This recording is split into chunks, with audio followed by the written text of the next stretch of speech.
ito po yung continue sa atin yung pinakita ko pong kaninang mga tent po. Dito po ay dadaan tayo dun sa patay kung saan po nailabas po to nung kasagsagan po ng sunog po. Ay, dadaling ko po kayo dito at pupunta po tayo sa sa yung kung saan po yung nasunugan. Ito po yung patay. Ayan. Ito po yung pinsan po namin. Ito, ayan. Dito po sila nakatira mga idol, mga sisi. Ayan. Ito po. Mamaya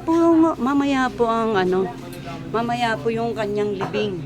Yan. Naguling lamay po kami kagabi dito. Nandito po kami mga idol, mga sisi sa naman po to. Sa huling lamay nito. Mamaya magla-live po ako pag po to. Pag libing po mamaya, ilalive ko po ang libing nito. Ngayon po ay dadaling ko po naman po kayo kung saan yung nasunugan. Yan. Dito po. Papasok po tayo dito mga idol, mga sisi. Yan. Dito po yun. Yan. Itong looban na to ng mga kabataan ko nung araw. Nung araw po tulayan po to. Yan, mga tulay-tulay po dito, lalim po ng mga tubig dito. Dito po yung mga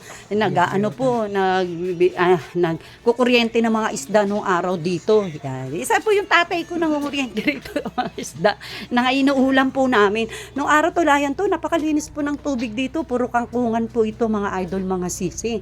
Tapos yung nasunog po to noon, na ilang taon na nakalipas, yon naging bato-bato na yung mga bahay dito. Ito po mga idol, mga sisi, ipapakita ko po sa inyo yung mga nasunugan. Ito po mga idol. Ayan, mga idol, ito po yung nasunog po. Yung mga tent po nang nasa labas, yon ito po yung kanilang mga lugar. Uy, nakaligtas to, thanks God. Kasi ando si Mama Mary. Yan, nakaligtas po yan mga idol, mga sisi. Ayan, ito po yung ayan po mga idol, mga sisi.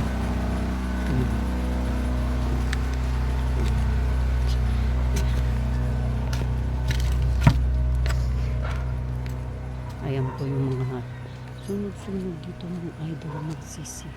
Ayan po, ito po yung mga bahay-bahay. Sunugan. Ayan po, mga idol, mga sisi. Ayan po. Napaka po, nung araw po dito, yan, dito po kami nagpupunta kasi dito yung lola ko nung araw, kaya nagpupunta-punta po kami dito. Yan, yan. Ito po yung mga nasunog. Kaya marami rin po akong kilalang mga taga rito. Yan po, yan. Thanks God po, napaka buti ng ating Panginoong Diyos. Yan, inilipat niya ako sa Cavite. Yan, matik na ako madulas. Masisi. Ayan po. Uy, nakaligtas yung dalawang bata-batuta doon. Ay, naalala ko tuloy yung mga bata-batuta ko. Ayun, nakaligtas sila. O, di po ba? Ayan. Dito naman po tayo. Lalabas po tayo dito. Ayan. Masok po tayo dito.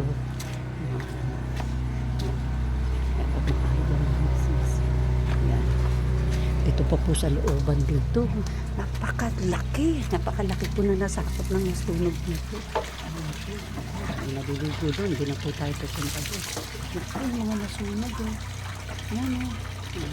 May naliligo yan. Dito na po tayo. Yan, papasok po tayo dito. Napapakita ko po sa inyo. Grabe mga biruin nyo po dyan. Eh, ang daw po, balita po, isa pong bahay na walang ilaw. Ngayon po nagsindi po ng kandila. Madaling araw. Nagsindi po ng kandila. Bigla pong lumabas po. Nag-almusal po. Iniwan po yung yung kandila. Ayun. Yun doon po nagsimula yung sunog. Ayan po mga idol, mga sisi.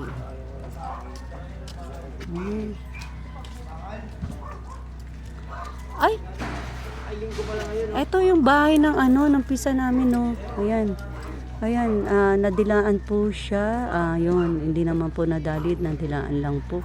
Ayun, mga aircon niya. Yan po, yung black na bahay na yan. Thanks God, hindi naman siya nasunog, nadilaan lang po. Ayan. Tsaka ayan po mga kapitbahay niya na nadali po ng sunog. Ayan.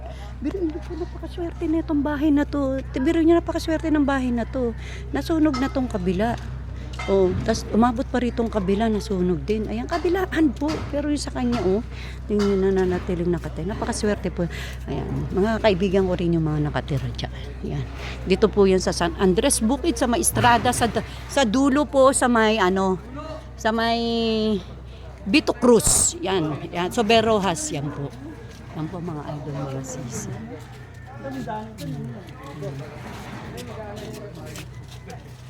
Marami. Ayan.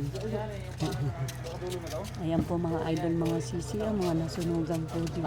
Tingnan nyo naman ang liit ng iskinitang lalabasan po. Ang liliit ng mga iskinita po rito ng lalabasan. Kaya nga po mga idol, mga sisi, hindi na mailalabas ang mga gamit kasi kung maglalabas pa sila ng gamit, syempre magiging masikip na yung daanan at magiging mabagal ang takbo ng paglabasan nila. Kaya ang lahat po, hindi po sila nakalabas ng hindi po sila nakalabas ng mga gamit. Sarili lang po nilang niligtas nila mga idol, mga sisi. Ayan po. Ayan lang po, mga idol, mga sisi. At ngayon, babalik na tayo sa ating batay. Biruin nyo po, ha? Yun, nung nasusunog po, nailabas po yung patay. Nailabas po, dinala po dun sa dyan sa Ilagan, malapit dun sa amin sa may palengke. Nailabas po doon. Yan. Kasi sobrang init na po dito. Ano na lang po, napakalapit lang po. Ito yung nasunog. Ito na lang po, isang ikot lang dito yung patay. Nailabas po yun. Yung patay na po yun. Dahil sa sa nagliliyab ng matinding apoy. Yan. Siyempre nga po, sino bang ang mahal natin sa buhay na mayapa tapos masusunog pa? O di po ba? Kaya yun, nilabas po natin ating mahal sa buhay upang hindi po masunog. Yun mga idol, mga sisi, babalik na po tayo. Yan. At tignan nyo, di ba, ang diliit ng mga iskinita dito. Kaya hindi mailalabas kagad yung hindi kagad mailalabas yung yung patay po, ayan po. Ayan po yung ayan. Ayan po yung asawa nung namatay. Ayan, ang pinsan namin. Yan. Ito po yung mga anak. Kaya yung panganay, di ba? Ayan po. Yan. Ayan. Ito po tayo. Yan. Ayan po. Pakita ko sa inyo. Ayan. Ayan po. Ayan. Ayan po. Ayan. Pinsan po. Kapatid po ni mama yung yung namatay po na pinsan po namin. Ayan ang anak yung anak na napakabait. Ayun po yung bunso. Ayan po, yan ang bunso. Yun lang po mga idol, mga sisi. Yan, maraming salamat po sa inyong panonood sa amin. Maraming salamat po. Yun lang po. Salamat po. Bye-bye.